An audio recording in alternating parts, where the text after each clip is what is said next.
that King Charles has just pressed the nuclear button and reveal a special deal on his rosé, which is going to absolutely eclipse Meghan Markle's horrible, cheap plonk.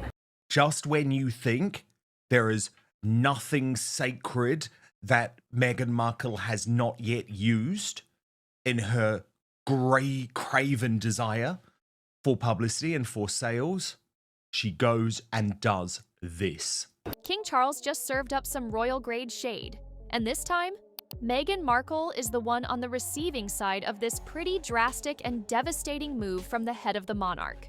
Just as Meghan tried to turn her next overpriced lifestyle launch into the talk of the town, King Charles clapped back. Not with words, not with interviews, but with a move so slick, so calculated, it had the palace gates shaking.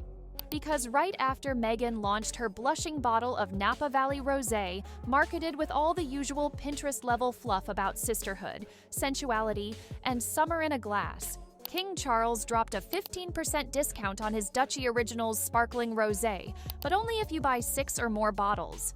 You might be asking, what does this mean? King Charles's Highgrove Gardens suddenly announced a timely little deal. A 15% discount on His Majesty's Sparkling English Rose when you buy 6 bottles or more. Well, basically, King Charles is sending a message: buy real wine, not that influencer fairy juice. Petty? Maybe. Precise? Absolutely. So now, what does this mean to Meghan? Let's find out. Now, there's no denying that Meghan's launch was textbook Markle marketing. Pretty bottle. Vague slogans. However, it didn't take long before people started catching up with the shortcomings. Most people pointed out that while the packaging is almost picture-perfect, Meghan missed the most important part. In fact, there was no confirmed price. No real wine experts are backing it, just aesthetic branding and a whole lot of, trust me, it's luxurious. So if you take that into consideration, plus Meghan's not very good public image, then it's a total recipe for disaster. And here's the kicker, no one had even tasted the wine yet. So she literally rolled it out like a fashion campaign. Glowy sunset lighting, soft focus images, that perfectly casual hand-on-glass pose. But behind the filters, critics were side-eyeing hard. Wine connoisseurs weren't buying it. Sommeliers called the launch a brand exercise, not a vineyard celebration. Some even called it celebrity white noise with a pink tint. Meanwhile, Meghan's history in the product game hasn't exactly been smooth. We all remember the jam saga. $25 jars of not actually jam, according to British food standards. Experts said it didn't even meet the basic sugar content to qualify. They called it a fruit spread, aka what jam becomes when it fails. It smells like earthy. Whoa. Doesn't even smell very good. Tart sweet seedy. A little bit on the runnier side to me. It's kind of sour. Tastes kind of like, oh, I don't know. So with that history, launching a rosé and hoping people wouldn't laugh? Well, people thought it was a bold move. Enter King Charles. The man may be fighting cancer and balancing a monarchy, but he still found time to humble Meghan's wine ambitions in the most royal way imaginable. King Charles, by the way, is a guy that earns his keep because the Duchy brand is incredibly profitable, unlike As Ever, which is a brand owned by Meghan Markle with a stolen name from a New York fashion chain. There's a company called As Ever, and they're absolutely devastated that Meghan has stolen their brand for her own ill-gotten gains. The Duchy Originals brand isn't just some side hustle. It's one of Britain's most respected organic empires, built on decades of sustainability, integrity, and actual product quality. And let's not forget, King Charles was doing organic before it was cool. He's been championing soil health and small batch farms since Meghan was still acting in cable courtroom dramas. So, when King Charles strategically dropped a discount on his sparkling rosé the same week Meghan unveiled her Napa Valley bottle, it's not just a coincidence. Rather, it was a masterclass in branding warfare, and also one way for the king to stop Meghan from rebranding. Well, at least that's what people are thinking. Buy 6 bottles, get 15% off? It was like saying, you'll need 6 to make it through her wine. Ouch. Let's not pretend this was just about wine. This was about credibility. The king didn't need Instagram reels or that weekend feeling captions. He didn't need a soft launch or a hashtag. He just let his legacy and his wine speak for itself. Meghan, on the other hand, is still chasing virality.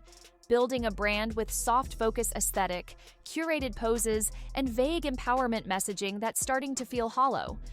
And the public? They're starting to notice. Fakest woman on the planet. That's why all these rumors come out and all these conspiracy theories start to come to light, and why people are really skeptical of her, because anything that comes out of her mouth, anything she does, doesn't have authenticity and really lacks legitimacy. So yeah, we're really worried about Meghan, and you're right, she does need to get a job, but she needs to get a job very fast because the finances will be running out. I actually did a couple of quick calculations. One's built an empire on substance. The other is chasing relevance with mood boards. And while this rosé drama unfolds, Prince Harry, he is nowhere to be seen. He didn't promote the wine, didn't pose with the bottle, didn't even repost. Just like with the jam, just like with the Netflix deal, and just like with the New York solo trip, Harry's absence is speaking louder than any caption.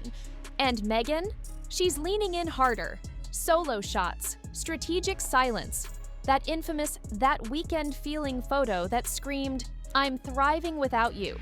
Is it branding? Is it real? Or is it just damage control with a rosy twist? Napa Valley Rosé isn't just a product line, it's Meghan's latest attempt to carve out an identity post-royalty.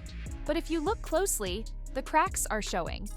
The name American Riviera Orchard is reportedly entangled in a legal spat with a New York fashion label. It's incredibly profitable, unlike As Ever, which is a brand owned by Meghan Markle with a stolen name from a New York fashion chain. There's a company called As Ever, and they're absolutely devastated that Meghan has stolen their brand for her own ill-gotten gains. She had 11 jars of dusty jam that no one wanted, which apparently sold out, no inventory for 3 months.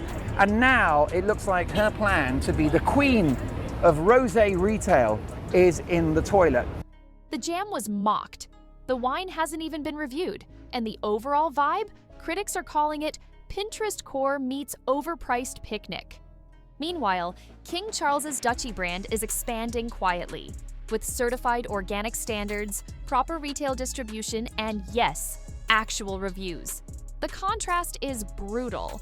On the other hand, Meghan's empire is a dream. Charles's empire? A documented success story. And just when you think the king is going full scorched earth, the plot twists. According to new royal insiders, King Charles has reportedly laid out his full funeral plans, from the hymns to the procession, and shockingly, Meghan and Harry are included. Full integration, invitations, a space for the kids, even a spot for Meghan in family vigils if she chooses to attend. After everything? That's not pettiness. That's grace. The same man who's been dragged in interviews, docuseries, and PR fluff still sees Meghan as part of the family in the final royal chapter. That's bigger than branding. That's legacy thinking. This isn't just a wine war, it's a clash of worlds. Charles represents legacy, patience, and quiet endurance. He's fighting cancer, maintaining a monarchy, and still managing to launch a product that people actually buy. Meghan, she's building a brand based on aesthetics and visibility. And while she may win headlines, King Charles is winning respect. Because at the end of the day, people aren't just buying products, they're buying trust. And the numbers don't lie. Duchy Originals has been raking in millions for years. On the other hand, the Napa Valley wine is still struggling to define itself beyond Instagram. So where does this leave Meghan? Still posing, still posting, still pushing forward like nothing's cracking beneath the surface. But that wine launch? It wasn't the power play she thought it would be. The silence from Harry, the side-eye from critics, and now the royal discount drops from King Charles?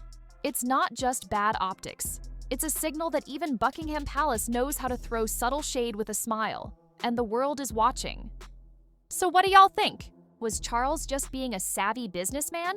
Or was this his most polite yet brutal takedown of Meghan's brand to date?